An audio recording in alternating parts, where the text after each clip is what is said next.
Ang tahanan ni Liza ay tahimik, masyadong tahimik. Walang asawa, walang anak, walang kahit asong sisigaw para salubungin siya pag-uwi.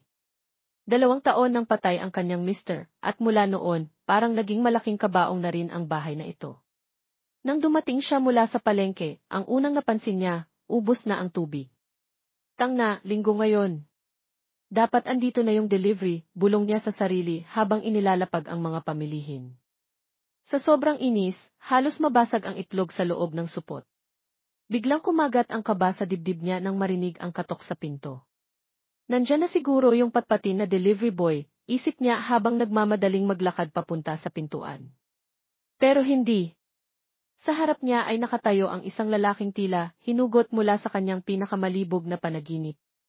Matangkad, maitim ang kutis, at ang puting sando nito ay halos sumisigaw sa hirap na pigilin ang mga bisig at dibdib na parang hinubog mismo ng mga Diyos. Pawisan ito, at ang amoy, putangina, ang amoy ng lalaking pagod pero ang lakas pa rin ang dating. Ako po si Joaquin, ma'am. Yung regular niyong delivery boy po ay maisakit kaya ako ang pumalit, sabi nito, ang boses ay parang rumaragas ang tubig sa ilalim ng shower. Napaidlip si Liza sa sinabi nito. Hindi niya namalayan na nakatingin na pala siya ng diretsyo sa liig ng binata, sa pulso ng ugat na tila nagsasabing, halika, hawakan mo ako. Sige, pasok, utal niyang sabi, at nang makalusot ito sa pintuan, tila uminit ang buong bahay. Habang inilalagay ni Joaquin ang mga container ng tubig, napansin ni Liza kung paano umalog ang mga braso nito sa bawat buhat. Ang likod, ang balikat, putangina, ang laki. Magkano po, ma'am? Tanong nito nang humarap. Nanginginig ang mga daliri ni Liza nang kunin ang pitaka. Eto dagdag na rin yung 50 piso para sa'yo, sabi niya, sadyang hinagod ang palad nito nang iabot ang pera. Ngumiti si Joaquin. Maraming salamat po, ma'am. Sa ulitin. Nang magsara ang pinto, napahawak si Liza sa dibdib. Ang tibok ng puso niya, parang tambol ng fiesta. Kinabukasan, sa kanyang tindahan, bigla siyang napabalikwas nang marinig ang boses na parang kumakala sa kanyang panty. Liza, pautang naman ng 2 beer. Babayaran ko pag sahod, pakiusap ni Arong, ang karpinterong laging late magbayad. Pero hindi si Arong ang nakakuha ng atensyon niya. Nakatayo sa likod nito si Joaquin, ang delivery boy kahapon, ang lalaking bumalik sa kanyang mga panaginip. Tito, siya po ba yung nag-deliver sa inyo kahapon? Tanong ni Joaquin, ang mga matay tila naglalaro ng apoy. Napatango si Liza. Ang lalamunan niya biglang nanuyo. Siya nga, sagot ni Arong nakangiti. Pinsan ko to galing probinsya. Tumutulong lang sa delivery ng tubig habang naghahanap ng trabaho. Habang nag-uusap ang dalawa, hindi mapigilan ni Liza ang pagtingin sa liig ni Joaquin, sa pulso ng ugat na parang nagsasabing, gusto mo ba akong subukan? Nang gabing iyon, pagkatapos isara ang tindahan, bigla siyang napalingon nang marinig ang boses na parang kumakaskas sa kanyang balat. Ma'am, magsasara na ho ba kayo? Si Joaquin. Nakasuot ng maong na jacket, nakatayo sa dilim, ang mga mata ay nagniningas sa ilaw ng poste. May kailangan ka pa ba? Tanong niya, kahit alam niyang may ibang bagay ang hinihintay siya nito. Yosi lang po.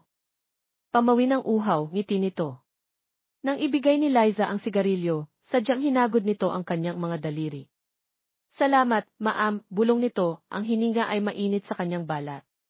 At bago pa siya makasagot, biglang nagpakawala ang binata ng tanong na parang kidlat, pwede ko po kayong ihatid pa uwi. Delikado po kasi sa gabi. Ang mga salita ay parang kumagat sa kanyang puson. Sa paglalakad pa uwi, ang bawat dikit ng kanilang mga braso ay parang apoy.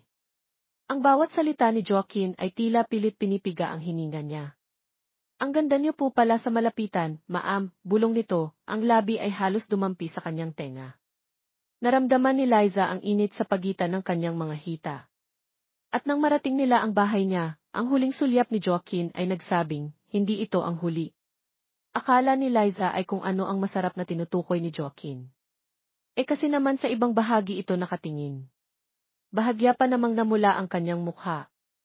Ilang beses dumampot ng adobong manok si Liza at tiempo naman na nagkasabay sila ni Joaquin. Hawak tuloy ni Joaquin ang kamay ni Liza. Ang simpleng pagdikit lamang ng kanilang mga balat ay labis na init ang hatid para kay Liza. Masyado na talaga siyang nadadarang at hindi alam kung paano pa iyon pipigilan. Hindi pa naman nila nabubuksan ang beer, ngunit masyado na siyang umiinit. Pinagpapawisan si Liza ng matindi kahit pa bagong ligo lamang. Kung kaya't napansin iyon ni Joaquin. Madam, pinagpapawisan ka. Malakas naman yung electric fan, puna ni Joaquin. Nang matapos na nito ang pagkain, binuksan na nito yung isang bote ng beer at saka nagsalin sa baso. Sinalinan na rin siya nito kahit na hindi pa siya tapos sa pagkain. Imbes kasi na sa pagkain niya ituon ang kanyang atensyon, ay masyado siyang nalulunod ng init na kanyang nararamdaman. Iniligpit na ni Liza ang isang bandihadong kanin at saka dinala sa kusina. Uminom muna siya ng tubig doon sapagkat bahagya siyang nakaramdam ng pagkauhaw. Ilang saglit pa at bumalik na nga siya sa sala kung saan naroon at nakaupo si Joaquin sa mismong sahig. Naupo si Liza sa tabi ni Joaquin at nanood ng TV. Maya-maya ay inabutan siya ni Joaquin ng basong mailamang beer. Kaagad naman niya iyong tinanggap at humigop doon. Kaagad na gumuhit ang pait sa lalamunan ni Liza. Mas lalong nadagdagan ang init na kanyang nararamdaman. Maya-maya pa ay nagtanong si Joaquin ang tungkol sa namayapang asawa ni Liza. Ikinuwento naman niya rito ang tungkol sa pagsasama nila at hindi niya inaasahan ang susunod nitong sasabihin. Sabik na sabik ka pala, madam. May kahulugan ang sinabi nito kung kaya ay napalingon dito si Liza. Kakaiba na yung titig nito sa kanya na para bang may gusto itong gawin. Alam mo, madam, hindi ko alam na sa ganyang edad mo maganda pa rin ang katawan mo. Sa totoo lang nasasabik ako, madam, dire-diretso at walang paligoy-ligoy na saad ni Joaquin. Namula naman ang mukha ni Liza at hindi niya na nagawang umurong nang bigla na lamang siyang sinunggaban ng halik ni Joaquin. Kaagad niyang nalasahan ang lasa ng alak sa labi ni Joaquin sapagkat kanyang tinugon ang halik na iyon. Biglang nag-init si Liza at naramdaman muli ang pagsiklab ng mas malaking apoy sa kanyang sistema. Pareho pa rin silang nakaupo at abot lamang ang isa't isa. Noong una ay marahang halik lamang ang ginawa ni Joaquin na ninanamnam naman ni Liza. Ngunit sa paglaon ay naging mapusok na iyon at naging mapaghanap. Nahawi ang bote ng beer kung kaya ay natapon ang laman noon. Ngunit hindi naman iyon pinansin ng dalawa, busy sa mga oras na iyon. Labis ang saya na nararamdaman ni Liza dahil hindi niya inakala na mangyayari pa pala sa kanya ang ganitong bagay. Hindi na napigilan ang kanilang mga nararamdaman at napunta na nga iyon sa pagmamahalan. Maingat na inihiga ni Joaquin si Liza sa kama. Tinitigan muna nito ang kabuuan ng ginang. Talaga namang maganda pa rin si Liza sa kabila ng kanyang edad, nasa isip ni Joaquin. Dahan-dahang lumalapit si Joaquin at idinampi muli ang mga labi nito sa labi ni Liza. Hindi na nga nila mapipigilan ang kanilang mga sarili. Uhaw ang nararamdaman ng dalawang ito na mga oras na iyon. May panggigigil ang bawat galaw ni Liza at Joaquin, kaya naman hindi nagtagal ay mabilis nilang naabot ang ruro. Pakiramdam ni Liza ay para siyang tumuntong sa alapaap at tanaw na tanaw niya ang mga nagkagandahang bituin sa langit na halos ayaw niyang dumilat dahil sa labis na kasiyahan. Ang beer na kanina ay nainom niya ang siyang nagdagdag yata ng kanyang nararamdaman. Iyon yata ang pinakamasayang kaarawan ni Liza, ang muling marating ang langit pagkatapos ng mahabang panahon at alam ni Liza na hindi pa tapos si Joaquin sapagkat kagaya niya ay kailangan rin niyang suklian ang ginawa ni Joaquin. Talaga namang biglang naging bata ang pakiramdam ni Liza. Feeling pa nga niya ay isa siyang teenager na naku-curious sa bagay na iyon. Walang ano-ano ay hinila ni Liza si Joaquin upang sila ay mag-isa. Nagsalitan sila ng titig sa bawat isa hanggang sa tuluyan na silang nawalan ng kontrol at natagpuan na lamang ang mga sarili na muling naghahalikan. Labis na init na naman ang bumalot sa kanilang mga katawan. Marahang hinawakan ni Joaquin ang mga balikat ni Liza. Pinakatitigan ang magaganda nitong mga mata. Hindi akalain ni Joaquin na talaga namang kahit may edad na ito ay palaban pa rin. Muli ay inihiga ni Joaquin si Liza sa kama. Wala na ngang pakialam ng mga oras na iyon ang ginang, basta ang alam niya lamang ay masaya siya sa ginagawa niya ngayon.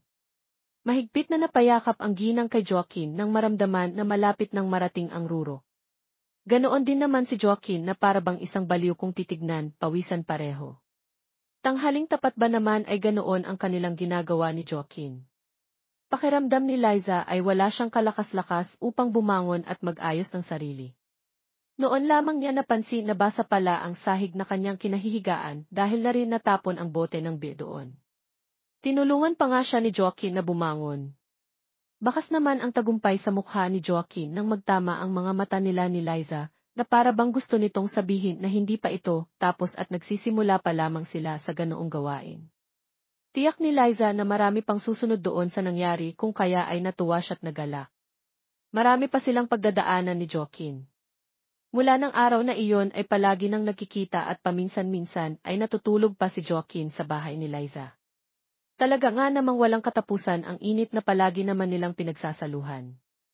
Ngunit dumaan ang 2 araw at naging abala si Joaquin sa trabaho, lalo pa at 3 na ang trabaho nito na pinagsasabay sa araw-araw. Kung kaya naman ay nakaramdam si Liza ng pangulila at ng kailangan ang bagay na sinanay sa kanya ni Joaquin. Minsan pa ngang dumaan si Arong sa kanyang tindahan, upang magbayad ng utang nito ay pasimple niyang itinanong dito kung nasaan pa si Joaquin. Tinignan naman siya ni Arong ng makahulugan na para bang mayroon itong alam, ngunit sinagot naman siya nito na busy pa si Joaquin sa trabaho. Huwag na lamang daw siyang mag-alala at baka dadaan din naman si Joaquin dito mamaya. Bahagya namang namula ang mukha ni Liza, sapagkat para bang alam ni Arong ang namamagitan sa kanila ng pinsan niyong si Joaquin. Isinawalang bahala na lamang iyon ni Liza at hinintay na nga lang ang pagdaan ni Joaquin. Ngunit lumipas na ang ilang araw ay hindi pa rin namataan ni Liza si Joaquin. Sabik na sabik pa naman siya sa pakiramdam niya. Kapag hindi pa rin niya makita at muling matikman si Joaquin ay talaga namang mababaliw siya, kung kaya ay tumungo siya sa tubigan kung saan ito nagtatrabaho at naroon nga si Joaquin, nakatambay sa labas ng tindahan habang nakasilip sa loob. Bahagyang lumapit si Liza, ngunit hindi man lang siya napansin ni Joaquin. Tinitigan maigi ni Liza kung ano ba yung sinisilip ni Joaquin sa loob ng tindahan at nakita niyang isang babae iyon habang nakatayo mismo sa harapan kung saan naroon ang kanang kamay ni Joaquin. Kaagad na uminit ang ulo ni Liza, kung kaya ay tinawag niya ang pangalan ni Joaquin. Napalingon naman ito at nanlaki ang mga mata. Kaagad na humakbang palayo si Liza na tila ba isa siyang teenager na nahuling nakikipaghalikan sa nobyo. Inis na inis si Liza at selos na selos siya. Dagdag pa ang isiping mas matanda pa sa kanyang babaeng siyang kinagigiliwan ni Joaquin. Talaga bang ganon si Joaquin, mahilig sa mga matatanda? Ginagawa rin kaya nito sa babaeng iyon ang ginagawa nito sa kanya sa loob ng kanyang bahay. Nanggagalaiti si Liza hanggang sa marating niya ang kanyang tindahan. Pumasok siya at hindi pa naisasara ang pintuan nang pumasok si Joaquin. Sinundan pala siya nito. Sakto namang walang tao sa tindahan niya kung kaya ay malaya niyang nasampal si Joaquin. Nasaktan tuloy ang puso ni Liza na pinukaw ni Joaquin. Kaagad naman siyang hinapit ni Joaquin at saka hinalik-halikan ng kanyang leg. Pilit siyang kumakawala rito, ngunit hindi niya kaya ang lakas ni Joaquin. Tuluyan na nga rin siyang nalunod sa sensasyong hatid sa kanya ng mga labi ni Joaquin, lalo pa at sabik na sabik siya. Napapasinghap pa si Liza nang pilit siyang inihiga ni Joaquin sa sahig ng kanyang tindahan. May carpet naman iyon kung kaya ay malinis naman. Hindi na nga nagawa pang umangal ni Liza. Kung may bibili man sa labas ay hindi sila makikita dahil na rin nasa sahig sila at hindi kita mula sa labas ang sahig ng kanyang tindahan. Biglang nawala ang galit na kanina lamang ay sumiklab sa buong sistema ni Liza, napalitan iyon ng matinding init na hindi na kayang pigilan. Agad na gumalaw si Joaquin. Muntik pang mapahiyaw si Liza, ngunit merong nag-uusap sa labas. Ilang saglit pa ay may tumawag sa kanya at bibili raw. Tinakpan ni Joaquin ang kanyang bibig. Napapapikit tuloy si Liza sapagkat patuloy pa rin sa pagtawag sa pangalan niya ang taong nasa labas ng kanyang tindahan. Akma na sanang aalis sa mga bibili nang hindi na talaga mapigilan ni Liza na makalikha ng ingay. Kakaibang ingay iyon kaya naman bumalik sa harap ng tindahan niya ang taong gustong bumili. Aling Liza, pabili ho. Sigaw ng lalaki sa labas kung kaya naman ay nag-ayos si Liza ng sarili. Tinanong niya kung ano ba yung gustong bilhin ng lalaki. Sinabi naman nito na 5 stick ng sigarilyo ang bibilhin nito. Kaya nanginginig ang mga kamay na inabot ni Liza ang lalagyan niya ng sigarilyo at saka nagbilang. Matinding pagpipigil ang ginagawa ni Liza. Titig na titig pa naman sa mukha niya ang lalaking bumibili. Paano naman kasi si Joaquin sinusubukan si Liza habang ito ay nagtitinda. Inabot niya sa lalaki ang sigarilyo at saka inabot naman nito ang saktong bayad.